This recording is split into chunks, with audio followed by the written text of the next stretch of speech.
The woman who once stood proudly at the side of Jeff Bezos, the richest man alive, the titan who reshaped the way the world shops, may have just committed the single greatest betrayal in billionaire history. And what followed shook even the most powerful circles to their core. It all began, not with a public spectacle, but with quiet whispers. Whispers that rippled through Wall Street trading floors, echoing in closed-door meetings and late-night phone calls. Something strange was happening. A subtle fluctuation emerged in Amazon stock, too deliberate, too patterned to be random. At first, analysts brushed it off. Another billionaire reshuffling his empire, moving money for tax purposes. Nothing unusual. But then, a set of documents, sealed, encrypted, and mysteriously leaked, surfaced. What was inside those files left Jeff Bezos furious, stunned, and utterly humiliated. The leak alleged that Lauren Sanchez, the glamorous woman once considered Bezos' partner in both love and ambition, had secretly transferred more than $3 billion worth of Amazon stock. And not with his consent, not with his oversight, but in silence behind his back. $3 billion. Gone. Vanished into thin air. But it wasn't just money. It was leverage. It was identity. It was power. Picture the scene. Late at night in Jeff Bezos' Seattle mansion, the glow of a computer monitor casting cold light across an otherwise darkened room. His finance team bursts in, faces pale, voices trembling. They whisper about a transaction none of them can explain. Bezos leans in, his eyes narrowing.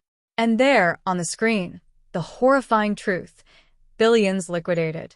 An insider later described the moment. Bezos slammed his fist against the glass table so hard that shards shattered across the floor. Over and over he muttered the same words, his voice breaking with disbelief. How could she do this? How could she do this to me?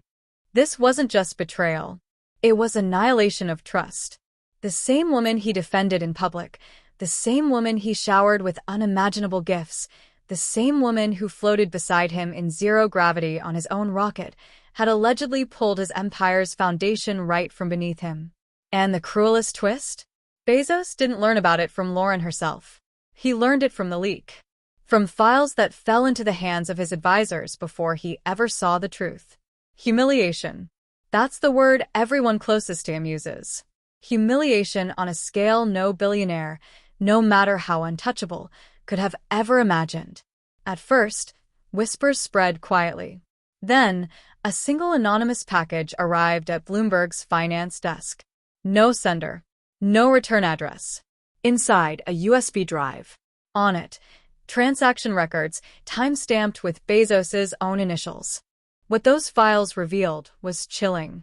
These weren't random trades. They were deliberate, coordinated, surgical. And every digital trail led to one name, Lauren Sanchez.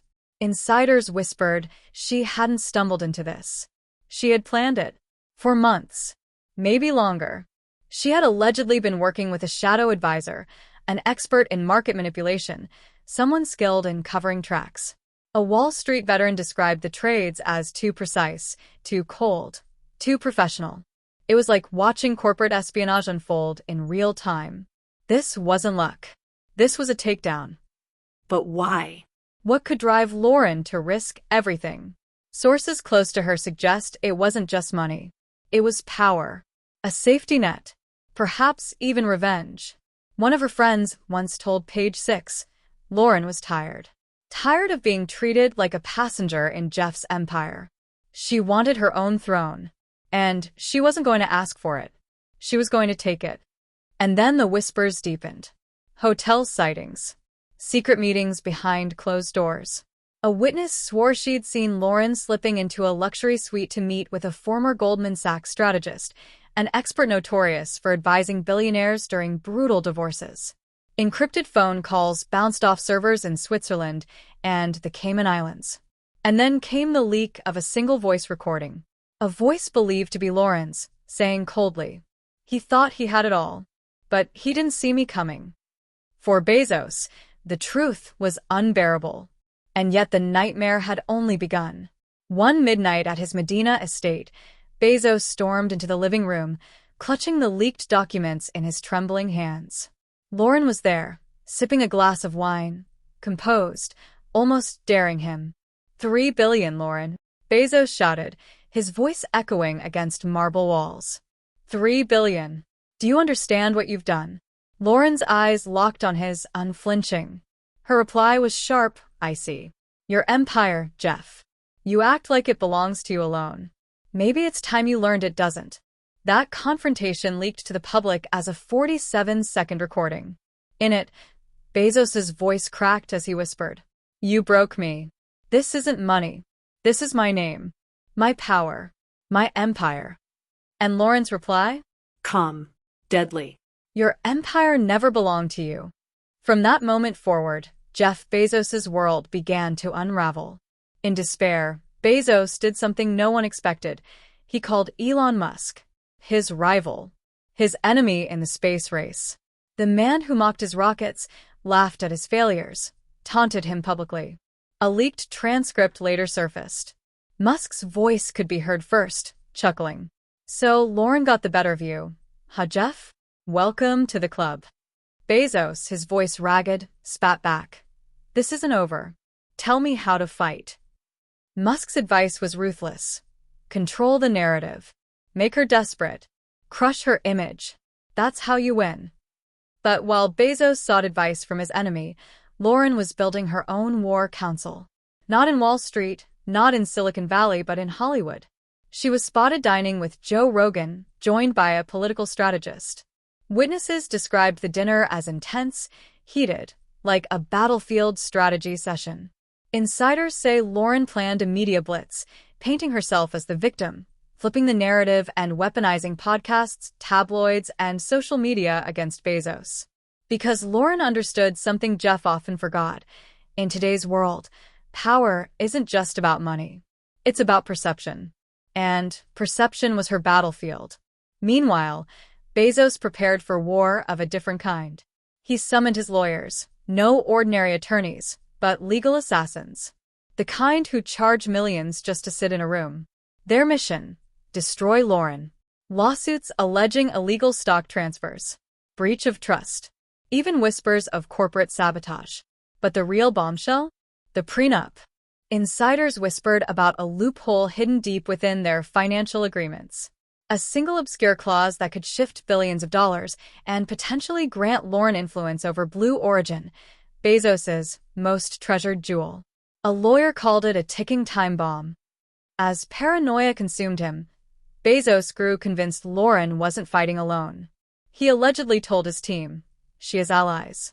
We need to expose them. All of them." Soon, Bezos's public image cracked. Cameras caught him stepping out of a black SUV in Manhattan.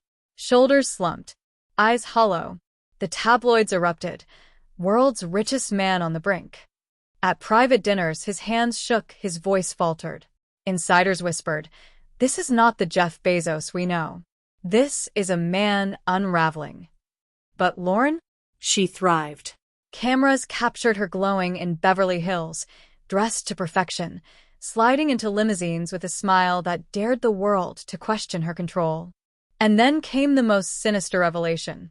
According to leaks from Bezos's own security team, Lauren's betrayal may not have been personal at all. It may have been political. Footage allegedly showed her meeting with Russian oligarchs in Dubai, private equity sharks in London, and Chinese tech executives in Tokyo. The suggestion?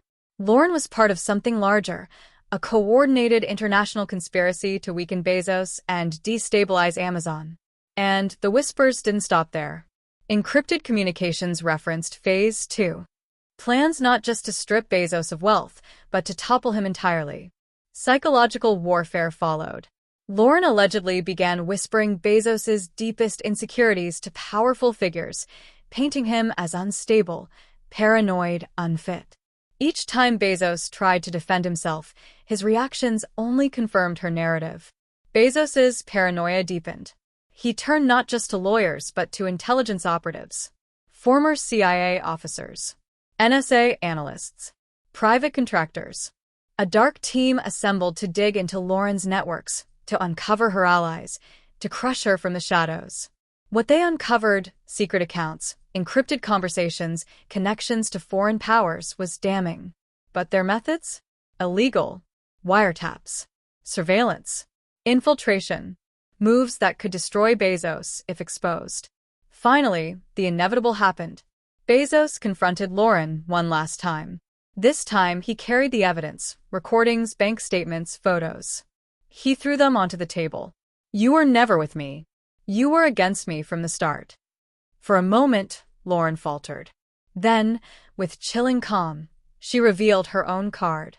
She too had recordings of Bezos admitting to illegal surveillance, to crossing federal lines and his obsession with catching her. Her ultimatum was simple: either walk away quietly or face prosecution yourself. In that moment, the world's richest man realized he was cornered. The strategist had become the pawn. And so the story ends, or perhaps it doesn't. Because in the shadows of finance, politics, and love, one truth always remains: empires don't always fall from the outside. Sometimes they collapse from within. And Jeff Bezos, for all his wealth, may have just learned that lesson the hardest way possible.